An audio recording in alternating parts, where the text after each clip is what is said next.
Iran Israel যুদ্ধ চলুক বা বন্ধ হোক, এখন পর্যন্ত দুই দেশের মধ্যে যে পরিস্থিতি তৈরি হয়েছে তার প্রভাব পড়তে শুরু করেছে আন্তর্জাতিক বাজারে। বাড়ছে তেলের দাম, আর দামের আগুন ছড়াচ্ছে খাদ্যপণ্যেও। আর ডলার, সে যেন ভিন গ্রহের রকেট, একবার উঠেই আর থামছেই না। যুদ্ধের আঁচে ডলার এখন আগুন গিলছে। শুধু গতকালই জাপানি ইয়েনের বিপরীতে ডলার রেট বেড়েছে 0.3%। ইউরো, পাউন্ড সব দুর্বল হয়ে যাচ্ছে এর পাশে। বিশ্বজুড়ে কেন্দ্রীয় ব্যাংকগুলো ডলার ধরে রাখতে এখন মরিয়া। ইরান পার্লামেন্টে ঘোষণা এসেছে, হরমুজ প্রণালী বন্ধ করতে চলেছে তারা।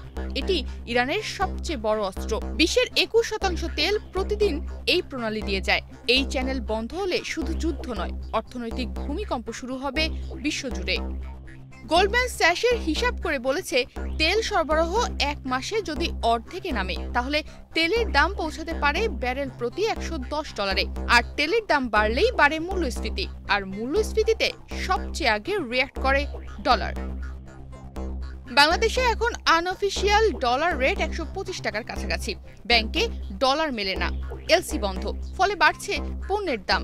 তেল, গম, সয়াবিন, চিনি সহ সব আমদানি নির্ভর পণ্যের মূল্য এখন চড়চড় করে উঠছে।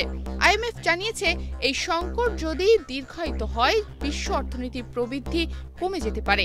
জেপি মর্গান বলছে, মধ্যপ্রাচ্যের অর্থনৈতিক অস্থিরতা অতীতে তেলের দাম 76% পর্যন্ত বাড়িয়েছে। এবারও সেই আশঙ্কা তৈরি হয়েছে।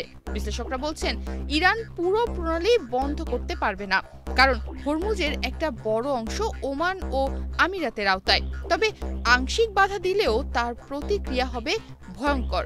চীন, জাপান, ভারত, বাংলাদেশ সবাই ক্ষতিগ্রস্ত হবে। ইরানে মার্কিন হামলার পর বিশ্বজুড়ে শেয়ার বাজারে ধস। S&P 500, নাসডাক, ইউরো স্টক সব পড়ে যাচ্ছে। বিশ্ব এখন এক ভয়াবহ মূল্যস্ফীতির দিকে এগোচ্ছে। হয়তো যুদ্ধ এখনো পুরোপুরি ছড়িয়ে পড়েনি, কিন্তু হরমুজ প্রণালীর টানেই নড়ে উঠেছে ডলারের মেরুদণ্ড, আর তার কম্পন ছড়িয়ে পড়ছে ঢাকার বাজার পর্যন্ত। তনিমা রহমান, বাংলাদেশ প্রতিদিন।